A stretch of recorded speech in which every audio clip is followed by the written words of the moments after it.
শিক্ষার্থীদের অসহযোগ আন্দোলনের প্রথম দিনে বিক্ষোভ ও সহিংসতা ছড়িয়ে পড়ায় সারা দেশে মোবাইল ইন্টারনেট বন্ধের নির্দেশ দিয়েছে সরকার। ফেসবুক ও হোয়াটসঅ্যাপও বন্ধ করে দেওয়া হয়েছে। টেলিযোগাযোগ সূত্রগুলো বলছে, সরকারের পক্ষ থেকে এরই মধ্যে সব মোবাইল অপারেটরকে 4G পরিষেবা বন্ধের নির্দেশনা দেওয়া হয়েছে।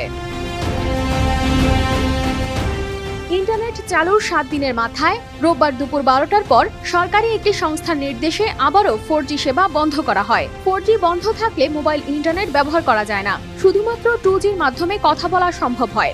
এক দফা দাবিতে বৈষম্য বিরোধী ছাত্র আন্দোলনের ডাকে অসহযোগ আন্দোলনে রাজধানী শাহবাগ সহ কয়েকটি স্থানে সংঘর্ষের ঘটনা ঘটে। মুন্সিগঞ্জের সংঘর্ষে অন্তত 2 জন নিহত হয়েছেন। ঢাকায়ও বিভিন্ন জায়গায় পুলিশের সাথে শিক্ষার্থীদের সংঘর্ষ হয়, যেখানে বেশ কয়েকজন আহত হয়েছেন। এই পরিস্থিতিতে মোবাইল ইন্টারনেট বন্ধের নির্দেশ দিয়েছে সরকার। এছাড়াও ফেসবুক, হোয়াটসঅ্যাপও বন্ধ করে দেওয়া হয়েছে। এদিকে মোবাইল ইন্টারনেট সেবা বন্ধ হলেও ব্রডব্যান্ড ইন্টারনেট চালু থাকবে বলে জানিয়েছেন আইএসপিএবি সভাপতি ইমদাদুল হক। এর আগে ইন্টারনেট বন্ধের সিদ্ধান্তে মানবাধিকার সংস্থাগুলো উদ্বেগ প্রকাশ করেছে। তাদের মতে, এটি জনগণের মত প্রকাশের স্বাধীনতা এবং তথ্য প্রাপ্তির অধিকারের উপর গুরুতর আঘাত।